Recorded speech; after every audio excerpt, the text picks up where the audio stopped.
Hi, everybody. Welcome back to Hear Our Voices, where we listen to stories, give resources, and change the narrative of homelessness. This is your host, Kay Did. And thank you for coming back one more time to listen to the podcast. I'm sorry for my voice, guys. It's really not the best. I hope you can hear me clearly. I hope that you can learn something from the program we're about to talk about today. But I just want to get into some housekeeping for today. We are on social media all the time, guys. I see that you're running up our TikToks. Thank you very much for that. Not all of them, but some of them you are. Thank you guys for that. We're trying to grow our Instagram. We're also trying to grow our YouTube channel. So if you could check us out on there, Instagram and TikTok, I want to say we do that stuff all the time. YouTube is kind of like here and there, depending on what we have at the moment to put out there for you guys to intake. So please help us on those certain platforms. And if you look at our Instagram page, if you look at even my personal Instagram page, you can meet me in person for certain things. We do outreach projects and things like that in the community.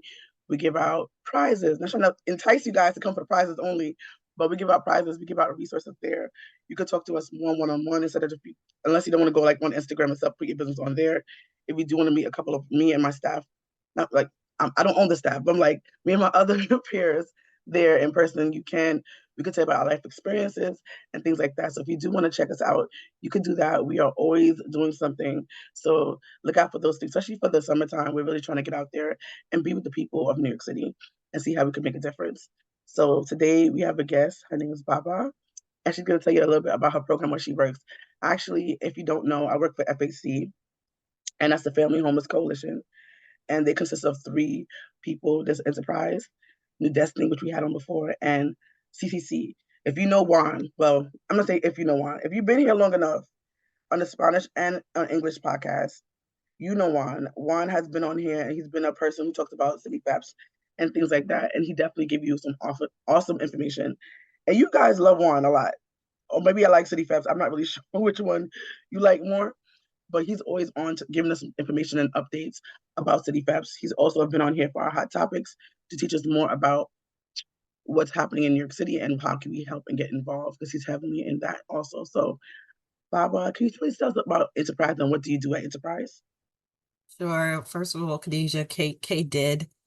Thank you for having me on your podcast. I'm excited to talk to you and your followers about everything that's happening the Enterprise is involved with. So Enterprise is a national nonprofit that exists to make a good home possible for the millions of families without one. We, aggregate capital, we innovate on policy, and we have programs really in support of families who need affordable housing. I lead the New York office of Enterprise Community Partners, and through our office, we're investing in programs and policy and developing affordable housing for families all across the state, with the eye of supporting the need and helping families who need affordable housing. That's pretty cool. If you don't know, guys, also Enterprise is the people who actually got me involved in this work. And they had before they started the fellows, which is what the if you know been here long enough, Lord, and we're soon gonna have a person named Vanjie come on, and we're gonna also Rhonda is also one of the other fellows that we have. And initially they started as they did a public service announcement, a PSA, that's what I'm trying to say. And they're the people who actually help get that together and get the word about it. Is if you don't look at what we have down below or on our YouTube channel, it's called Portraits of Hope. It's also in my YouTube channel, and it's basically telling stories about women who have been in shelter, either been in shelter right at the moment, or who came out of shelter and where they're at that time. That came out in 2019, no, actually 2020, right before Rona. And after that, we had the lockdown. But yes, that's a little project that we actually got into with Enterprise. They help making sure that people with lived experience have a voice and making sure they can propel themselves to be better. So yes. Can you tell us the project that you're working on right now and how it's helping families in New York City? Yeah, I just want to give a little color to what you just described about the family homelessness fellows, for which you're one of our long-standing fellows. Back in 2017, we formulated this task force to look at family homelessness and to make sure that we were hearing directly from folks who had gone through or who were involved in that crisis, and what were their needs to support families, and that's how the fellows was created. And you've helped to support so many innovations and systems change, and to bring light to the actual experience of Right. going through the homeless system. And Enterprise has been working, in partnership with you and the other fellows and the broader community of folks who are experiencing homelessness, to say, what can we do in New York City to, address the plight of folks who are going through homelessness? What can we do to support people who need housing and permanent housing? What resources can we bring to the table? And so one of our newer efforts is, building off the work that we've done in the past. We have recently launched a new program called Home for Good. And Okay. Home for Good looks to support families in crisis before they become homeless. So the idea is being able to see families who are on the brink of an eviction because of non-payment or other challenges, and to connect those families with service providers who can help them work through those issues as a way of stabilizing their housing. Because we believe, when we know that getting out of homelessness it could be such an ordeal, and it can take such a long time to get out of homelessness. And we want to prevent homelessness as much as we want to help those who are facing homelessness get out of that crisis. Exactly. I just want to put out there, I think a lot of people think only people who will get evicted are people who don't pay rent. It could be other reasons why you get evicted. One example, if a person's trying to sell a building or a home and you're still living in there, they can put a process of eviction on you. I feel like it's in that area, it's kind of easier to get you out. Like, I'm selling it, people usually get out faster, but if a person doesn't have anywhere to go because they can't afford anywhere, it might be a little propelled to kind of do that to get them out. Because also for path, which is ridiculous, they most times like let you in better or easier when they do have an eviction, which is not good for a person, but for them in their eyes, without that paper, it's very weird process that path has. If you don't know what path is, if you're new here, it's also the family shelter in New York City. We can go and get into shelter. They take your information, they do intake, and they put you to a shelter in New York City that the department, owns or funds or things like that. So that's what that's actually about. But yes, can you tell us more about how can a person, if they wanted to be a part of a program, or how they like get into it, and what's the rules or requirements they would have to be a part of that program? So one of the things that you mentioned is about, how people can lose their housing. And I just want to, talk a little bit about if an owner sells their building, right? Right. And usually there's a host of legal protections that are available to tenants and different housing types across the city. And Right. sometimes what we see is tenants may not be aware of what their legal rights are. Just because That's the owner sells the building does not mean that that owner is entitled to evict you. right. And so if anybody is in that circumstance, you shouldn't assume that you are subject to eviction just because the owner has sold the building. Right. And so, I think people should always be encouraged that if they feel that they're, not through no fault of their own, they've paid their rent, right? They're a good tenant, and all of a sudden they face possible eviction, that they should always seek legal guidance before they leave. And That's sometimes people just feel that, the owner is right, that I have to leave. I have to leave right now. right. And then people leave before they even go and talk to an attorney or get some legal guidance that could, help clarify whether or not the owner's actions are proper. And so the folks should absolutely do that. Going back to our program, Home for Good, the way the program is going to work is the landlord of the property, right, that they have all the records around if someone is non-paying or someone is at danger of eviction. They're going to be the ones to connect with the service provider, this third party organization, and that third party is going to reach out to the tenants and say, can we be a resource? Can we help you? Okay. And that will be the relationship. Now we expect, like in other programs, that once that service provider starts going in a building, Right. right, and supporting families, that other families may hear that they're there and they're a resource and may want Right. to connect with them independently. And that will be okay too. But Okay. right now there isn't like a general intake. It's going to be building specific, Right. working with the property owner and the service provider. And then that service provider is going to be the one engaging families to provide them support and assistance. Got it. I have two things. So like she was saying before, don't feel intimidated by these landlords to get you out. A lot of times they will come for you and, you know, they will say things to you, you have to get out, you have to do this, but do get legal counsel. We have something, I know it's hard because every legal counsel is usually not free, but they do have legal aid in New York City who can help you with these things. I'm not gonna lie to you. You might take a long time to get to them. I'm not gonna lie to you. I'm not gonna say it's gonna be today you go and then the next day you get help. A lot of these services, especially when it's free, does take a long time. But if you know way in advance, don't wait till the last minute to get help.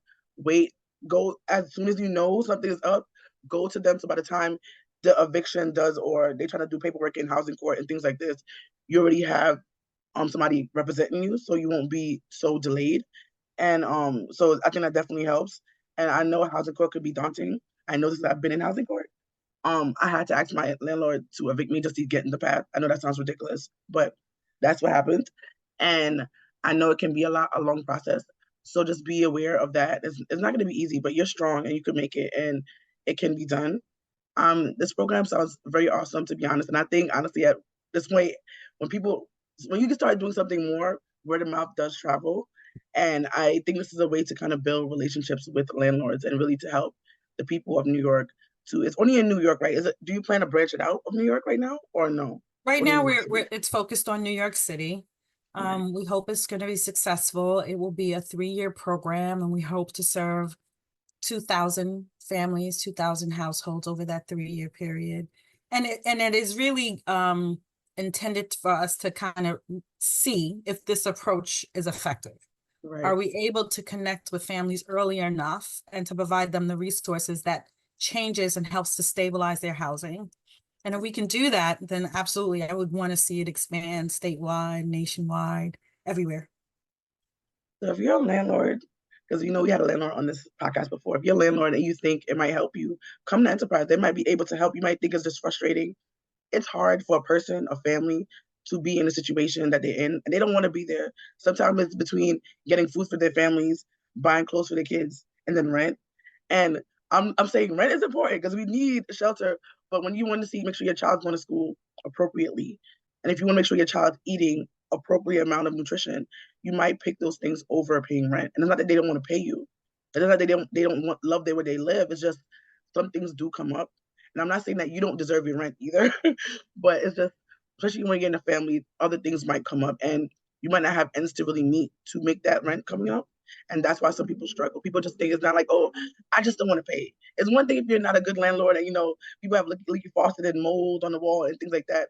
That's a different story. They just want to get stuff fixed in their apartment to be able to live comfortably. But if it's really a family or person who's granted we're families, this is a family program, not I'm just saying in general. Um, if it's a person who people who have, other issues in their life, their rent might not be on the top of the list. If they have health problems, things like that. So I want people to really open up their eyes and know why sometimes your rent might not get paid. It's not because they don't want to. It's just sometimes they can't because they have other things in that priority. And I think this is a good way of helping to build a bridge and a gap. And hopefully the government one day could put this program out there for the open because I feel like Enterprise is big and they do a lot of things. But if the city, if it grows bigger and goes to each city and the city could pick up this as a funding thing and really help people in general, I think it'd be a wonderful program. It's a wonderful program regardless if the city helps or not, but to have bigger funding and bigger backing to help even more people. And 2,000 people is honestly a lot. Yeah. It's a lot. Yeah. But as you can see from the Section 8 voucher that we just put out, over in one day, I'm going to say it opened at 12 o'clock. And by 12 o'clock a.m., by 11, I'm going to say 11 a.m. ish in the morning, why did the whole system like break down? Because people are overloading just to get a Section 8 voucher. If you don't know, Section 8 been closed in 15 years in New York City, and it just opened literally from June 3rd to June 9th, and people were just bombarding the system. That means that people need help, and this is a way of helping, but we need more backing even from the city to be able, the state to be able to really fund it and to make sure that a lot of people can get help. So I Yeah. think it's an awesome program. And to your point, this is not about a good landlord or a bad landlord, or a good Right, tenant or a bad tenant. People experience economic hardship, right, unstable income or the sudden loss of income. And so other than that, there's a lot of resources around that can support folks who experience those economic shocks. right, And part of what we want to do is to make sure that people are aware of those resources and that they can connect to them as quickly as possible to stabilize their housing. And, again, because our homelessness numbers, and I know you probably have talked about it over and over again on this podcast, but the homelessness numbers are growing in this city, right, and the economic recovery has not been even, and it's always been unbalanced.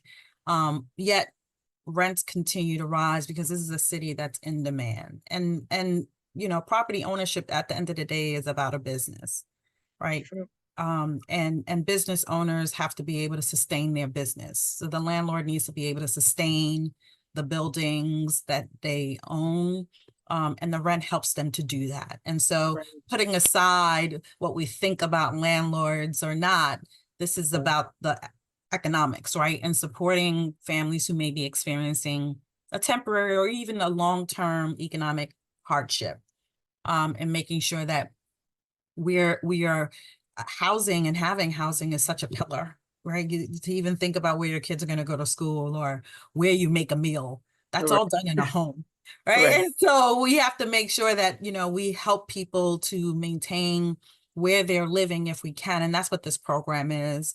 And then working with you and other co-conveners of the Family Homelessness Coalition and other fellows and everyone else interested, what can we do to support families who need assistance to get out of homelessness? And once they're in a home, how right. can we make sure that they are stabilized and that they aren't at risk of losing their homes? And I'm with you.